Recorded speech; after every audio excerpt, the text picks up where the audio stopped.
She is the Director of Neighborhood Improvement Services for the City of Durham, and she is the visionary of this year's virtual sessions. Without further ado, I present Constance Stansel with our purpose.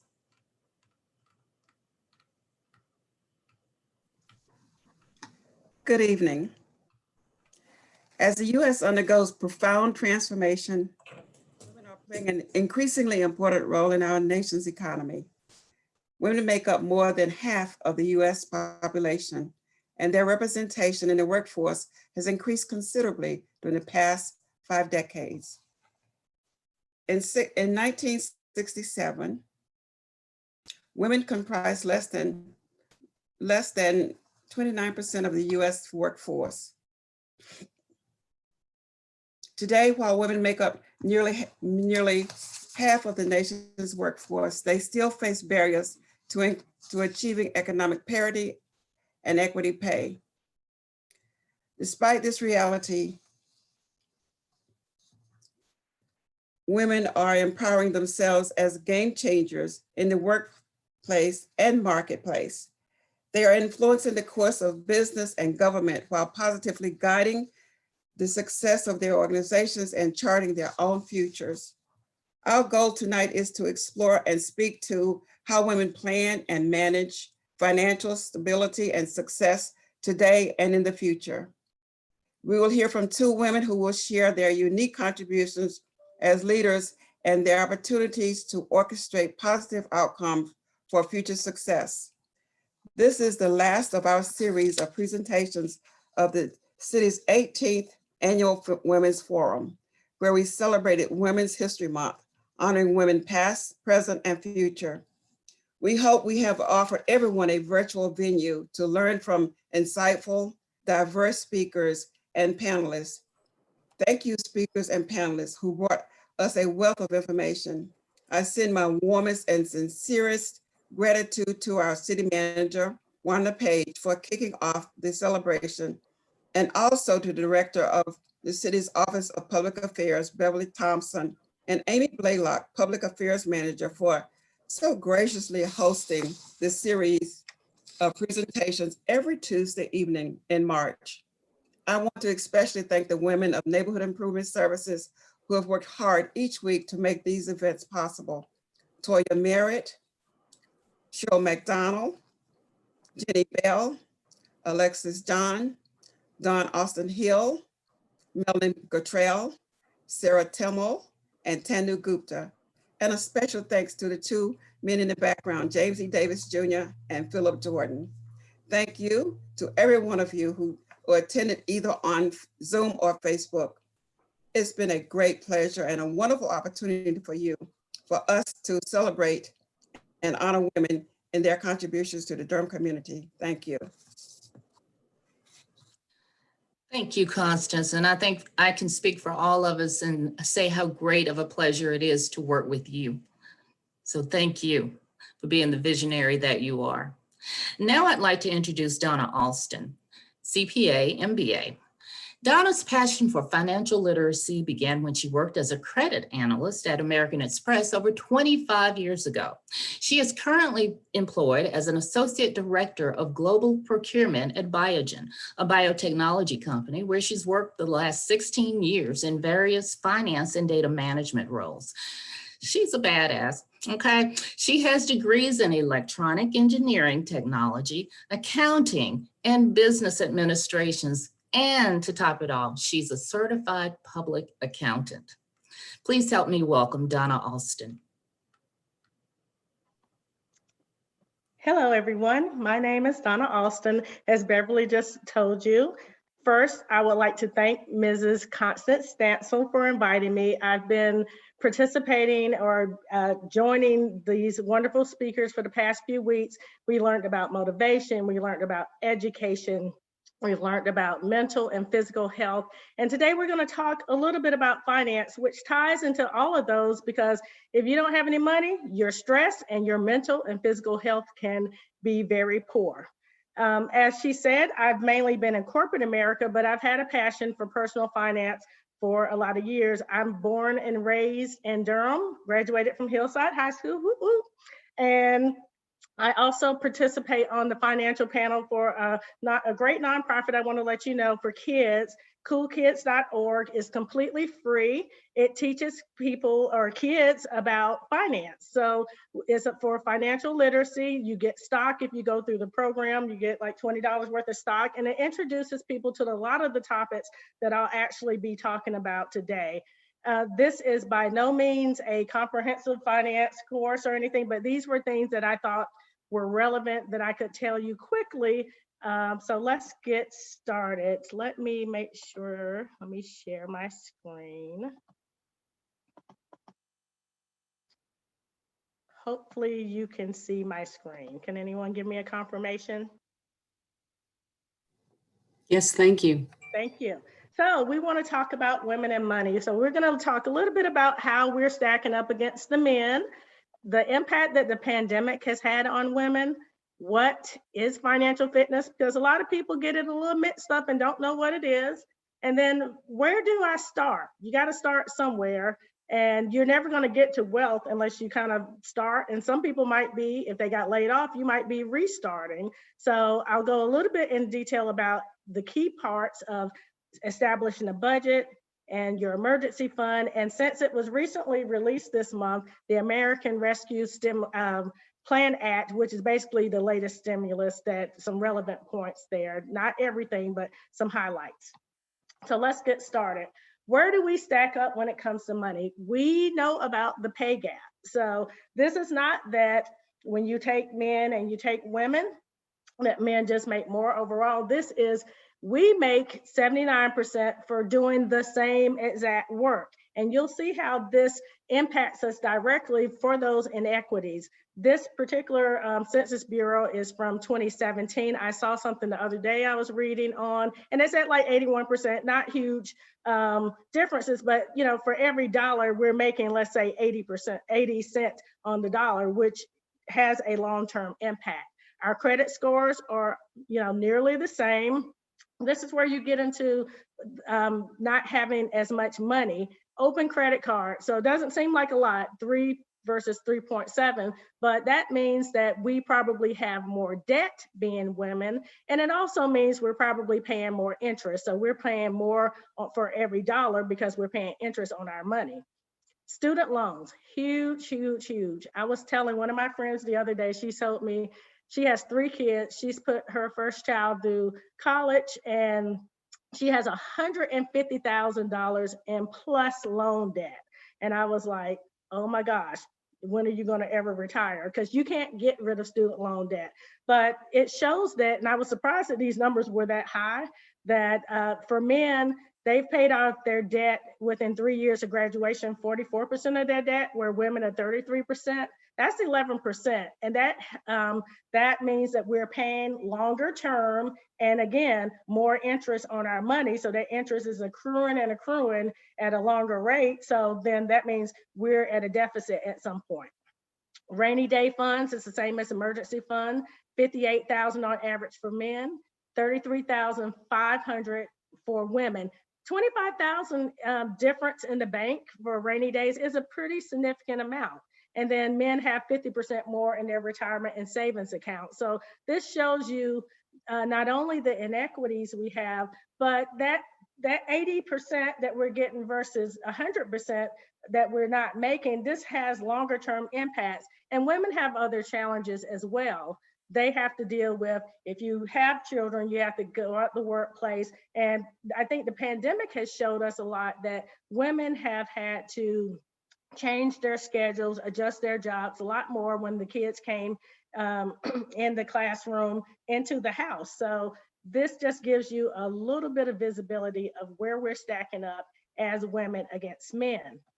Next, let's talk a little bit about the impact for employment for pandemic. So for women, this is from February 2020 versus, for some reason, this thing popped down. So this is February 2020 versus 2021.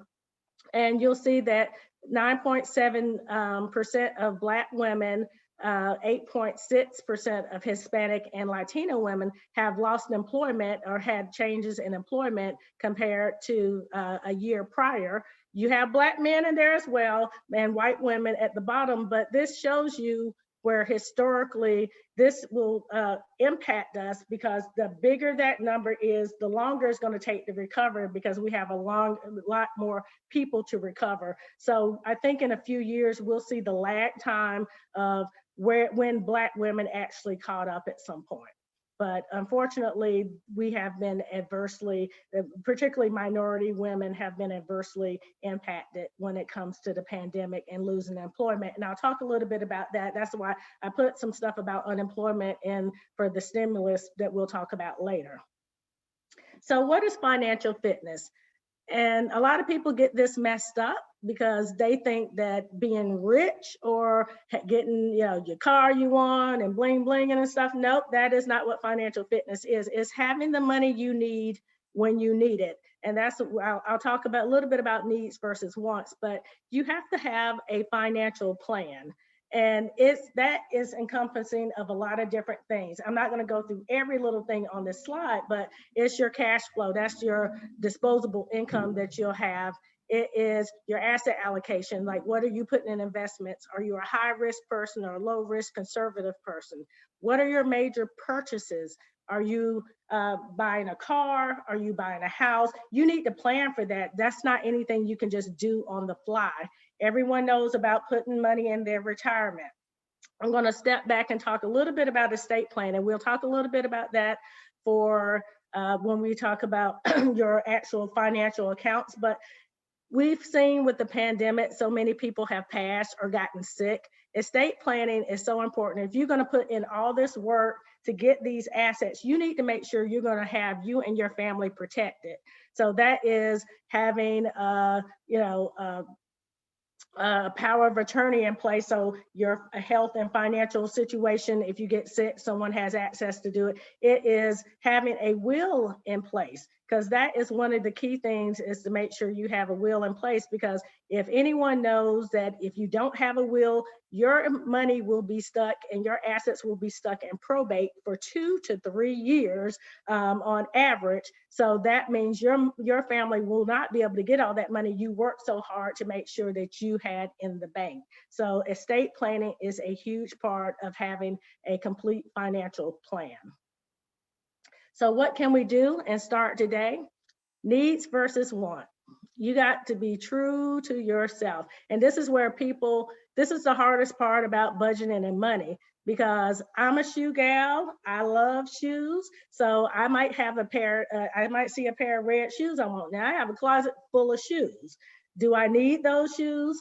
No. Do I want those shoes? Yeah. So you, at some point, if your money's not right, you have to make a choice of whether I'm going to spend money on something I don't really need. And this is really where you get, and we were talking about before the call, some of my friends probably do not like me because I will give them the truth. Like, do you really need that? Or should you be spending money on that? You have to be true to yourself, because budgeting and finances are very personal. It is different for every person, and everyone has a unique situation.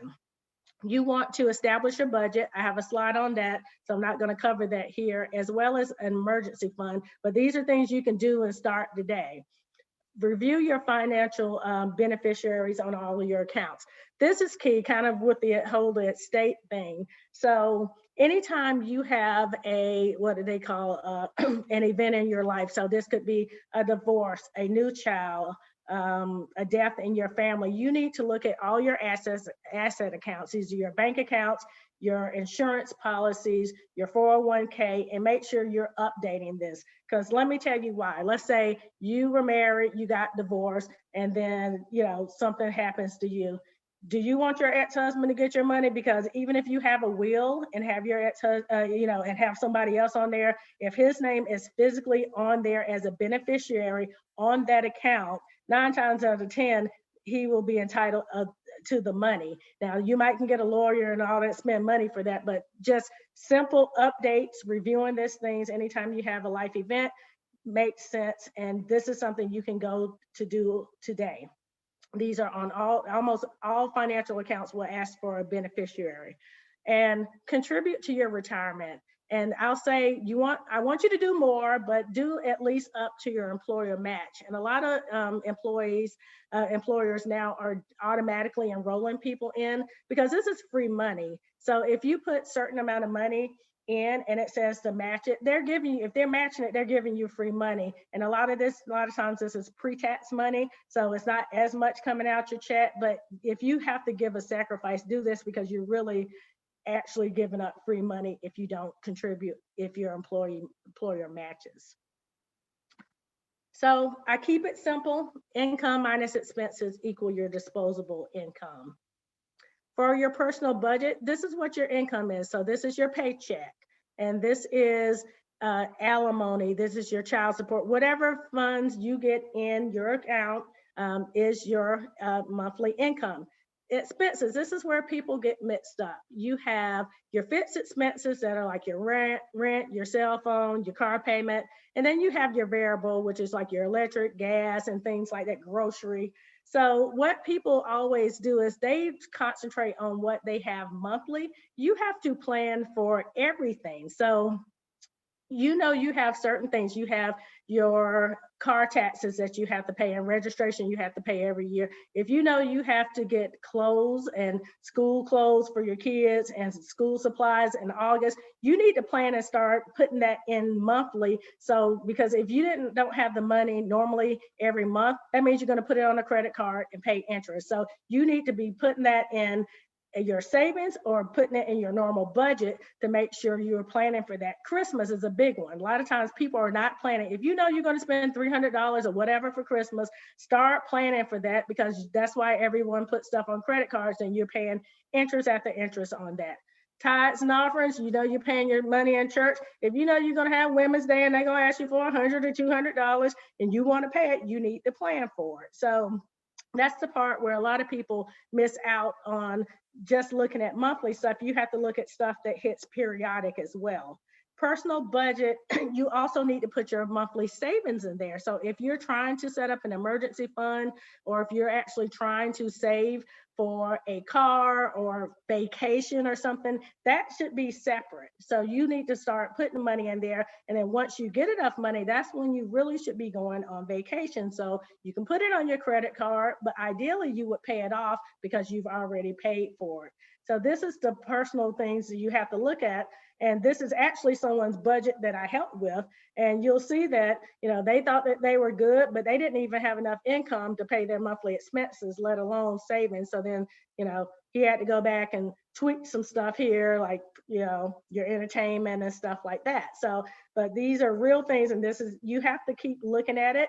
And what surprises people, if you look at how much money and you really track how much money you spend, you will be surprised how much you spend on mess. I was telling someone that, you know, I spent a lot of money eating out, and pandemic helped me with that. But when you start looking at your budget, you see how much money you actually spend on things. You'll be like, wow, I didn't realize I spent $300 just eating out or something like that. So be aware. So your disposable income minus your savings and investing, then you get your spending money. That's when you can actually have your money to go out and spend. The thing is, a lot of times people may actually have, let's call a champagne taste for what they want to spend, but they have Kool-Aid money. So I've told many people, you know, at some point, either you have to cut back on your expenses or you need to get another job. It's either or. Is not, I mean, you know, sometimes you have to make, or you need to plan longer to get that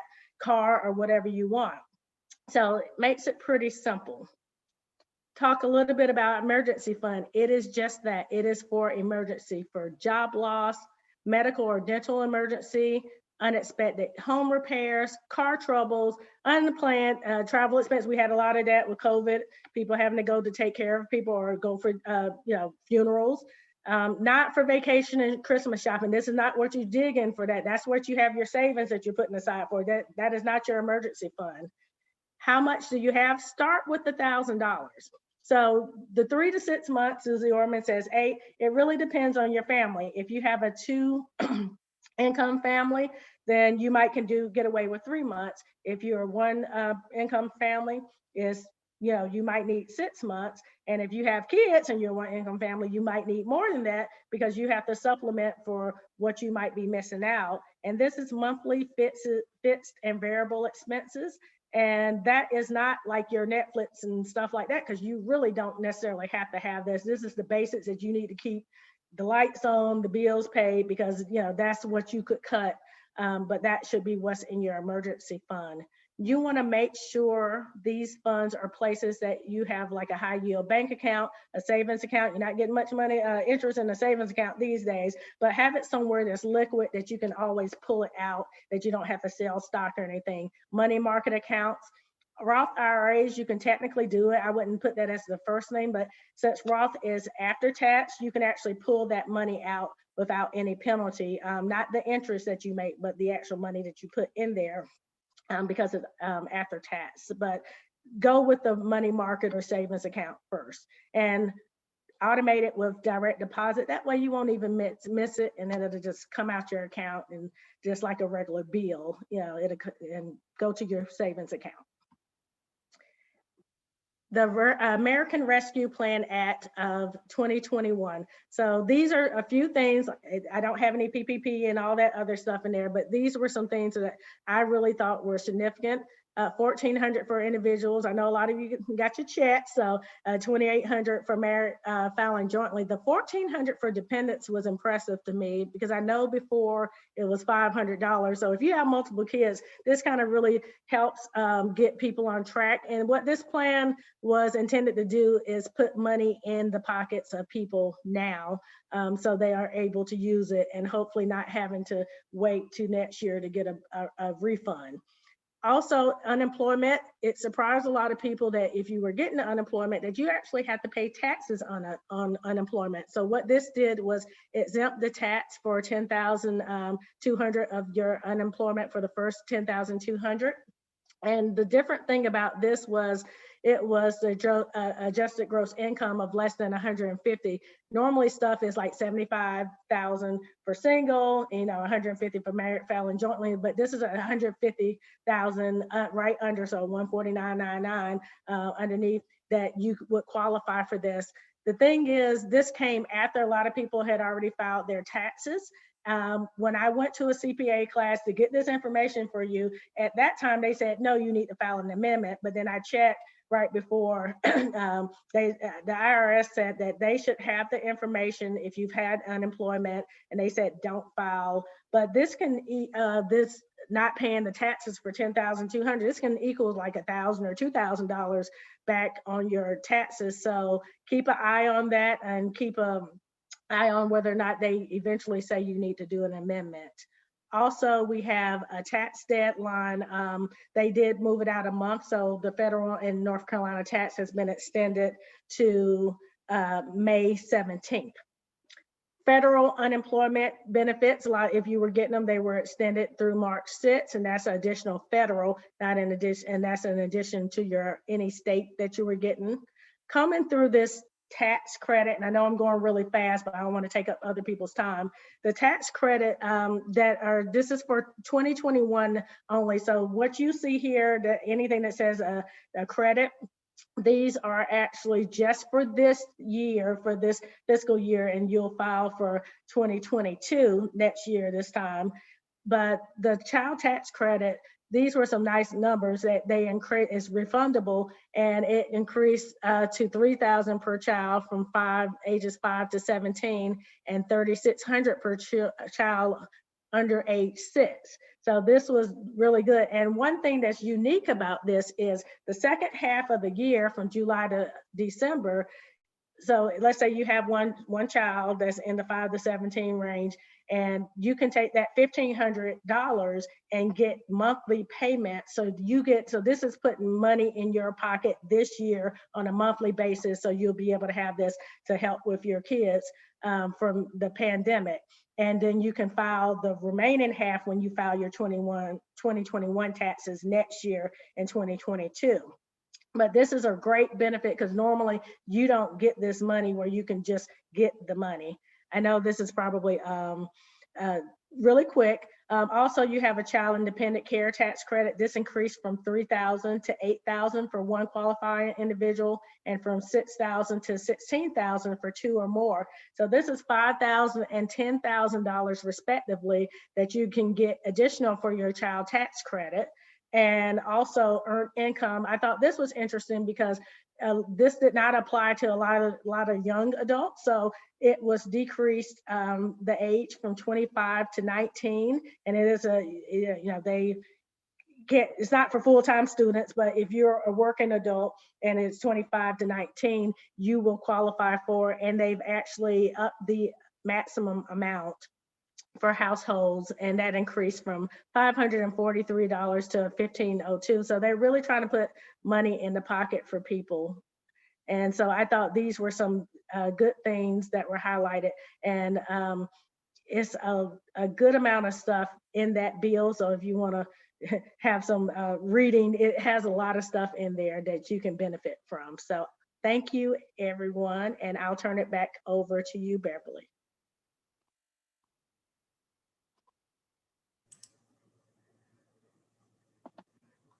Okay, thank you so much. Donna, would you be my new best friend, please?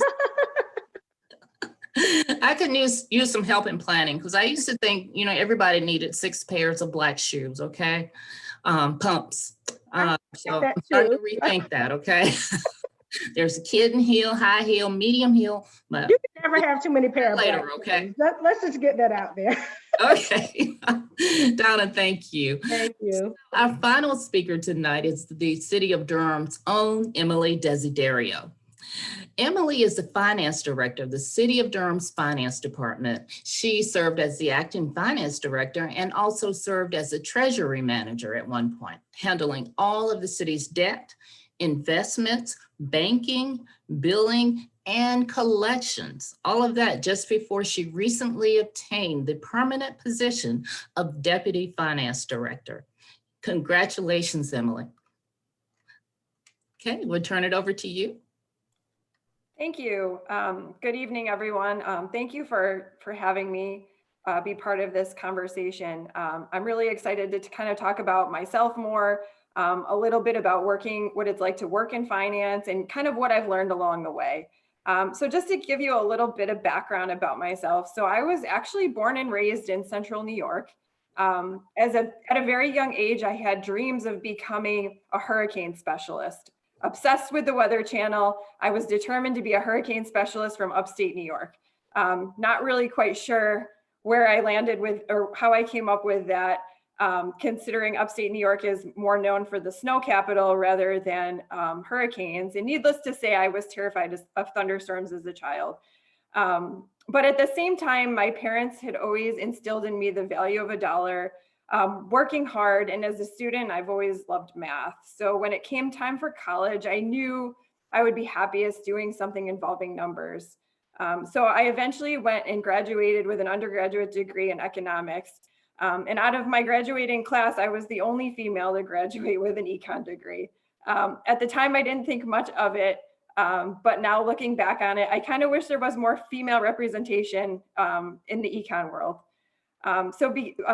I began my career working in corporate banking, actually, as an intern, again, in a very male-dominated department.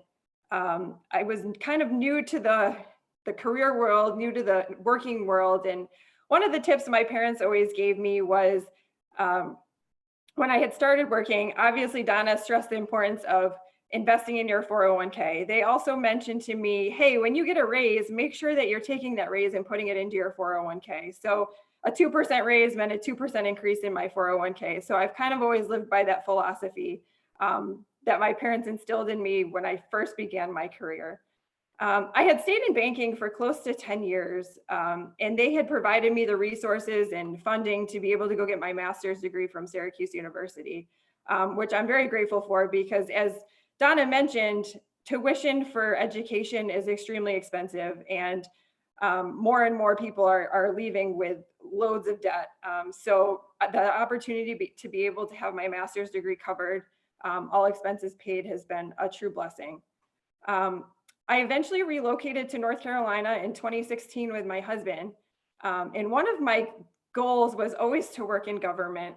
But again, I kept hitting roadblocks because you would always hear, well, in order to work in government, you need government experience. And I heard that quite a bit. And that's why I never kind of made the leap to the public sector, just because of that barrier. And eventually I had seen the treasury manager position and spoke to my husband about it. And at first I was really discouraged, and I was like, yeah, you know what? I'm not going to really waste my time applying, because I've heard the same song and dance with applying for government jobs, that they always require government experience. But my husband encouraged me to apply. And I was the treasury manager from 2016 up until recently. I was just promoted to deputy finance director. So I've learned a lot over kind of my short career. But I think the most important thing that I learned is doing something that you love, and the financial compensation will come. Another thing that Donna had mentioned, which I will also stress, is preparing for a rainy day, and don't let setbacks bring you down. So in 2019, I was diagnosed with breast cancer at a very young age, like 30 years before the average woman is diagnosed. And I'm here to tell you that life can happen in a second. Things can change, no matter how young, no matter how old you are. So preparing for those illnesses, those layoffs, those relocations is always a good thing to do. It sets you up for success even after you conquer that battle. One of the other things I've learned is that things happen for a reason. I remember when I was applying for another job at the bank early on in my career, and I had applied for a position and I didn't get it.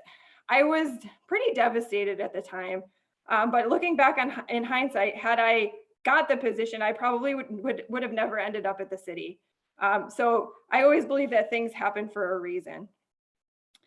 I want to talk a little bit now about working in finance. So I think there's a misconception out there that everybody in finance is an accountant. I'm here to tell you that that's not the case. You can work in finance and not be an accountant.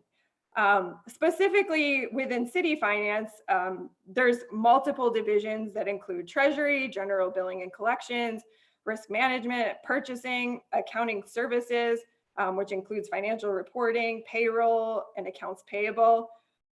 Treasury obviously handles a lot of the managing of the city's liquidity, daily cash investments, daily banking relationships, and issuing the city's debt. There's general billing and collections, who's responsible for all the non-utility related billing. They oversee our collection agency, the false alarm program, beer and wine licenses, risk management, who assists departments with occupational safety and OSHA compliance, the workers' compensation and general liability and auto claims, purchasing, who provides guidance to departments as far as the laws are concerned around purchasing. Accounting services is obviously responsible for the city's annual comprehensive annual financial report, among many other things. Payroll, ensuring city staff get their paycheck every 2 weeks, which is very important. And accounts payable, who is ensuring that our vendors and all the businesses that the city does business with are getting paid on time. Finance is made up of a lot of parts and pieces. I know Donna talked a lot about personal finance and all the nuts and bolts that go into it. And working in finance, you also kind of get that all these different parts and pieces. And finance literally affects everybody, whether or not you're working in it or it's part of your daily life. It's everywhere. You can't escape it. And I think part of it, the reason why I've enjoyed working in finance so much is because of that. Every day is different. I could be issuing debt one day and writing a policy about something completely different the next day. So there's just a lot of moving parts and a lot of moving pieces that keep you busy. I honestly live and breathe finance. Not only do I work in finance, but I'm also known as the finance guru in my family and in my personal life. So I'm happy to answer any questions or comments that anybody has. So thank you for your time.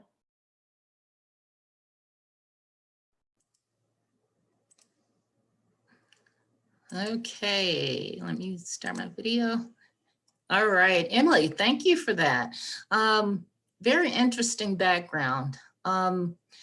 I was wondering, we're going to take questions. So everybody, if you have any questions, please put them in the chat and we will get to your questions for Donna and for Emily. But while I have you, Donna, I'll just go ahead and kick it off. Well, and Emily, let me start with Emily first since she just finished. Emily, you know, there's always a lot of talk about how women are afraid of math. Okay, that's something women tend to, well, the thinking is we always try to stay away from it. What would you advise young women, say high school students, to do if they are interested in a career in finance? You're muted. Sorry about that. I would say not to be afraid of it. I remember when I first became an econ major, which involves a good amount of math. And I was so intimidated by the fact that there was so many, it was just me and a bunch of men sitting around me. I think the first day I walked into class and I looked around and I'm like, wow, I really am the only female. And I had thought that as I kind of progressed and took more classes that I would see more. And during my 4 years, I never really saw, outside of the introductory classes that like most business students have to take, I didn't really see any females in it kind of advanced econ classes. But I would just say to take a leap of faith and do what you love. If math and finance is something that you love, do it. It doesn't matter what anybody else is doing. Mm-hmm. Go for it, huh? Exactly. Yeah. So I see we do have another question in the chat, and it is for Donna. So Donna, somebody wants to know, and I want to know this too. What's the best place to invest your money?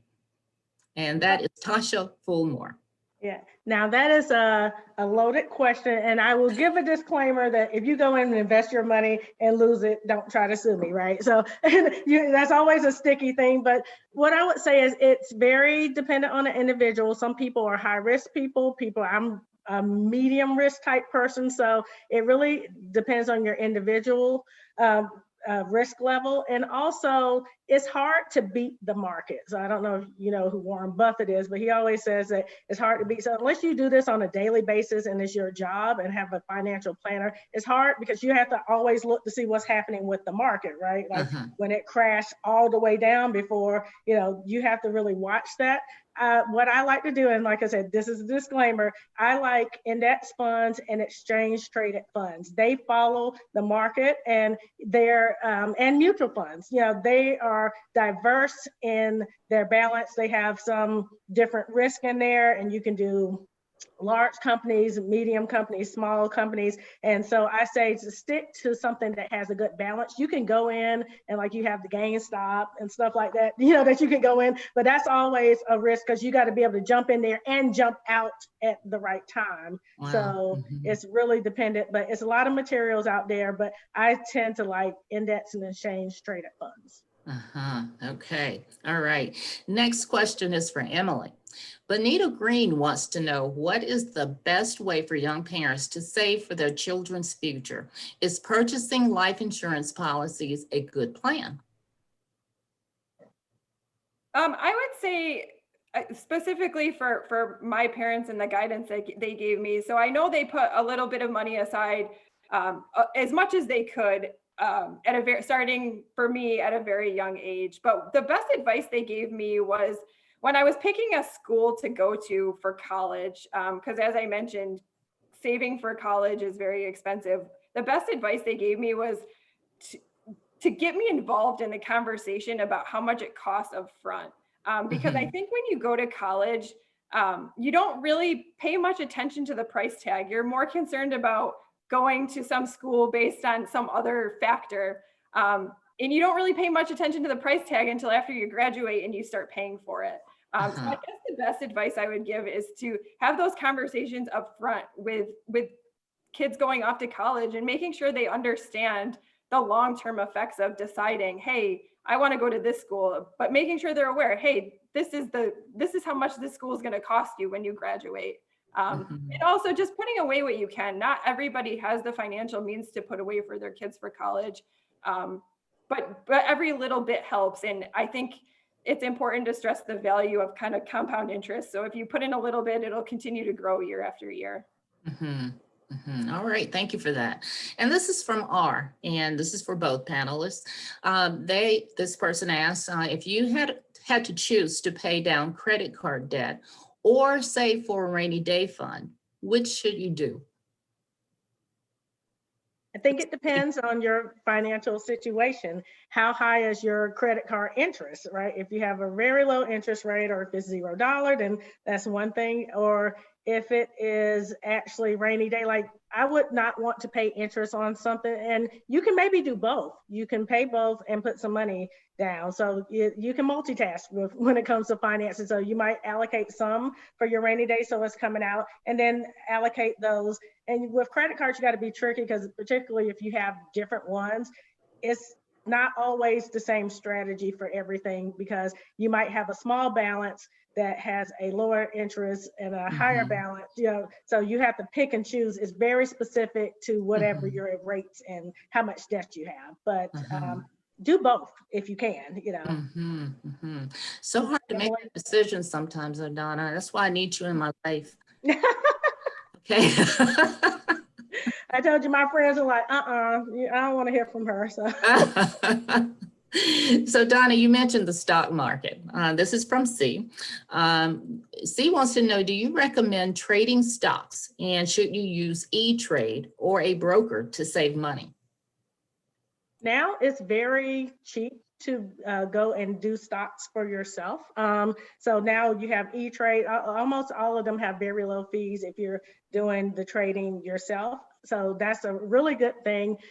The stock market, like I said, it's a very tricky thing. You have to know what you're doing, or you can lose a lot of money. You saw with the GameStop, first they were making all the money, then they lost all the money. So you have to be very educated when you jump into the stock market, is what I will say. And I think any of those accounts, you have a lot of them. I think now even Fidelity, they have a lot of competition where they used to charge you a lot of fees. Now it's very low. So you can just use E-Trade, almost any have low fees now. Okay. All right. And Pamela Kennedy wants to know, what is the best place to save for a child's education? And either of you could answer. I can answer. So, we have the 529. And the trick with that is, okay, you're saving all this money, and what if your child does not go to college, right? So you'll be taxed on it, but particularly if you have multiple children, it's probably a pretty safe place to put money in. But that's always the thing. And I've had people say that, well, what if my child doesn't go to college and I have this money? You'll still have access for it. You'll be taxed on it. So, and you can use it, anyone can use it. So you could donate it to someone else, or you could use it for your college. Anyone, as long as it's for educational purposes, you can use that money for anyone. Give it to your grandkids versus, kids or whatever. So you can repurpose and give it to literally anyone you want to. But there's other ways. You can set up a separate investment accounts. If you want to do a mutual fund, you can do that, and that way you don't have to worry about it. But 529 is the vehicle that pretty much the government has put in place for people to safely put their money in and be able to save. Okay. And Emily C says, congratulations on being a cancer survivor. Would you like to say anything else about that? Yeah, so I mean, that was probably the biggest surprise of my life, especially being so young. But I think that stresses the point that Donna made and that I mentioned as well, the importance of saving for a rainy day, because life does happen and it will happen, and you just don't know.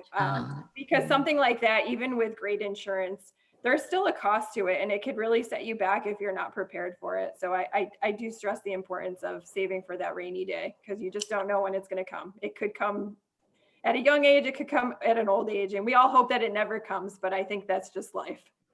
Yeah, we just have to be prepared, right? All right. And Adrian Richard has a question. They want to know, what's the best way to handle a company or what's the best way or a company to roll over retirement from a job you're no longer at? So I can touch a little bit on this, only because I did it within the last couple of years when I was working in the private sector, I had to roll over my 401k to the city's 401k plan. And it's a relatively simple process. I think the first step would be to look at the fees that are being charged with both of them.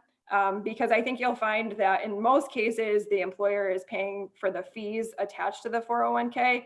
But as far as actually physically moving it is a very simple process. I believe you just need to reach out to the company that it's sitting at, tell them what your intention is. In most cases, they will send a wire to the new account where you want to kind of house all of the money. So that process itself is pretty seamless. Just things to keep in mind is the fees attached to it. And then the fees of where you're moving it to. There could be maybe that you're not paying fees on where it's at, but where you're moving it, there's fees. So just make sure you ask those questions. Okay, thank you. This is from C again. I assume the same C. This person wants to know, is saving bonds still a viable solution for future earnings? Yeah, I would say with interest rates, the way that they are now is probably not a great way to invest, because now you're not getting the same amount like what you used to get like 30 years ago is not really the same. So the saving bonds, I wouldn't say is the best investment. You can put your money in other things and make way more returns on it. It's not going to keep up with inflation right now because our interest rates are so low. And what are some examples of those other things, like the stock market or? Yeah, stock market, mutual funds. Mutual funds. Just maybe even CDs would probably be higher than what the bonds are now. That's saying a lot. Yeah, that's saying a lot. But, you know, since our interest rates are so low, which is great for, you know, getting houses and stuff like that, but it's really impacting. Before you could, I know probably 10 years ago, you could in a regular savings account get 3 or 4%. That's long gone. I haven't seen that in a long time. So those days are gone. All righty. Tejas, I know I didn't get this name correct, so I apologize. But this person wants to know, is buying property or a house a good investment strategy? It depends on the person. A lot of people have, I know a lot of people who have real estate. So if you mean extra property or your own property, what a lot of people is they'll have their first house, and then when they move into their second house, they will rent their first house, right? So, you know, a lot of people I know have done that. I've done that in the past, and that works. But you have to know with home ownership, it costs money. You have to, if you're renting to people, you have to pay, you know, you still have to pay all your taxes. You have to pay maintenance and upkeep and all of that stuff. You might not always have good renters. It is a whole lot of headache potentially. So you have to be prepared or pay money to hire someone to maintain your property and take care of, if anything, because it's not an apartment. So if something breaks down, you got to go and make sure that person, that renter, has heat or whatever. So it's a whole nother, You don't thing. So don't just think about the income. Do your research and don't do it lightly, because it is good in theory, and that is a way that you can definitely invest. And you know, real estate is a great investment, particularly when the market crashed and, you know, the home ownership. A lot of people went to the beaches and got houses and, you know, condos and stuff, and that's great, but you still have to maintain those. Okay. How much time do we have? We have 2 more questions I'd love to get to. Just asking for a time check. We're doing great on time. We have about 3 minutes. Okay, all right, great. Well, let's ask this question from Stephanie Morris. She wanted to know, Donna, if you have a recommendation for someone to prepare wills. If not, what type of business should I look for? So lawyers will be the ones that you have to prepare wills. You know, you can check your local directory that you have for that. There are a lot of resources online that you can do will preparation. Like my job, I know we have a service where we can do our own will. You put your information in it because it's a template, right? And you put your information in there, and it'll let you build your own will. Your power of attorney, you know, your dual power of attorney is very important. because if something happens to you, if other people can't get to your finances to pay your bills and stuff like that, those are, but there's a lot of templates online that you can Google and you can find some, and they have some specific to state as well. And some of them are actually, I chat on, I know like some of the, are actually on North Carolina's website if you go to like their health site, so. Great advice, great advice. And this question's for Emily. When eradicating debt, is it a good idea to borrow from a 401k or get a debt consolidation loan? I think the answer isn't as straightforward as you think. So I think it's going to depend on a lot of things. Obviously, the interest rate that you're paying on the credit card debt versus how much you're going to lose in investments. So there's a lot to look at. And unfortunately, there's not a simple answer of yes or no. I think it's going to be very, it's going to determine a lot based on how much is the debt that you're paying off. What is the interest on that versus how much that you could potentially be earning in an investment account, whether that be bonds, stocks, and stuff like that. So I think you have to figure out those two things in order to determine if it's going to be worth it or not. All right, a lot more homework to do to learn about finance and investing and savings. But you all have really been very helpful. And we do have time for one more question. If someone has another question, you can put it in the chat real quick.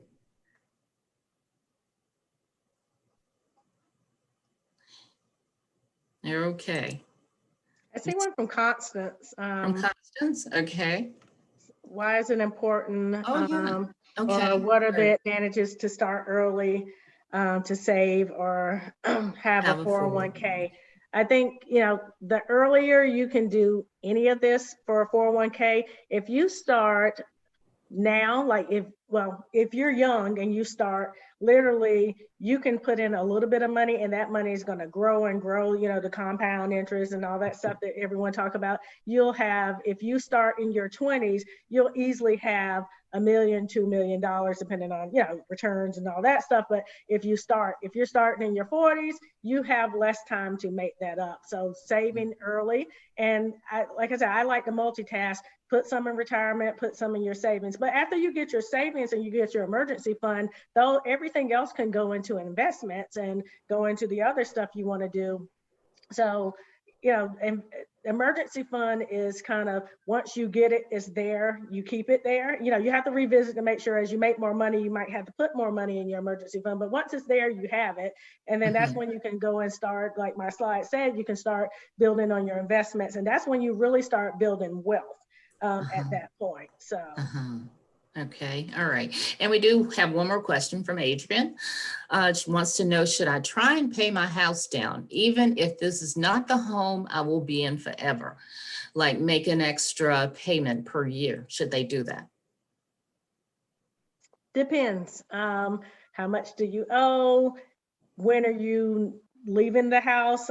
Generally, they, you know, they say not to, if it's going to help your interest and you have real high interest, maybe it makes sense, but I would say not necessarily, but it really depends on your situation. If you're going to leave, you know, your money is stuck in your house until you either get a line of credit to get it out, which you're going to be paying interest on, or you withdraw and sell your house. So if you're putting that money into your house, you're not going to have access to it. But if you're going to stay there longer term, it makes sense. But shorter term, it doesn't make sense to necessarily sink all your money in there if you're just going to go and sell. And then what if the market isn't up and then you know, don't get all the money back that you think you are. So. Emily, would you like to add to that? I think I think like Donna said, there's not an easy answer. Yeah. I know for me personally, I would always go on the way of paying it down faster. And once I sell it, I can take my kind of equity out of it. But like I said, without kind of knowing the finer details, I don't know that I could provide any more than what Donna had mentioned. Okay, all right. So I do have one last question, and I think we do have time for it. At what point should you look at getting a financial advisor? I mean, should you at any income level, or I mean, what drives the decision making? I personally don't feel like if you don't have a lot of money, a lot of times you you don't have anything for them to advise, right? Okay. You know, it's a lot of free services, and I did think I had heard it from the one that had the Chapel Hill that talked about helping people with budgeting. It's a lot of tools and things and stuff that is relatively cheap that you can get to help yourself. And like, get your Excel spreadsheet. I still use my Excel spreadsheet to track my budget. You can do this yourself, but when you start actually having money, so that part when I said you have the money and you had saw the dollar in the wallet in there, once you start having that free money, that extra money, at that point, once you have paid down all your credit card debt, this is the rule according to Donna, right? So, but once you have paid down your debt and done that, once you have money, like where you're building wealth and you have a lot of money that you can put in assets, because I know some financial advisors won't even, like if you don't have a lot of assets, it's not a lot for them to do. So I wouldn't necessarily, if you don't have a lot of money, I wouldn't pay a financial advisor until you actually have a decent amount of cash flow. Okay. I will also add that there's a lot of free tools available through 401ks and stuff like that. So when you log into your 401k, there's a lot of free information and a lot of knowledge that's out there for free that's included with the 401k when you log in. So I encourage people to check that out too for advice and more information. All right. Great information. Great session. Thanks to you both. I really appreciate your being here tonight. And that does it for tonight's session on finance. This also concludes Women's Month celebration. All of the recorded sessions can be found on the Durham Community Engagement Facebook page under the Videos tab. We hope you're inspired and have gained valuable information. The celebration doesn't stop here, though. Continue to celebrate yourself and other women. And remember that the words of the First Lady, Michelle Obama, gave us great advice. There is no limit to what we as women can accomplish. Thank you, everybody, for being a part of this Women's Forum celebration.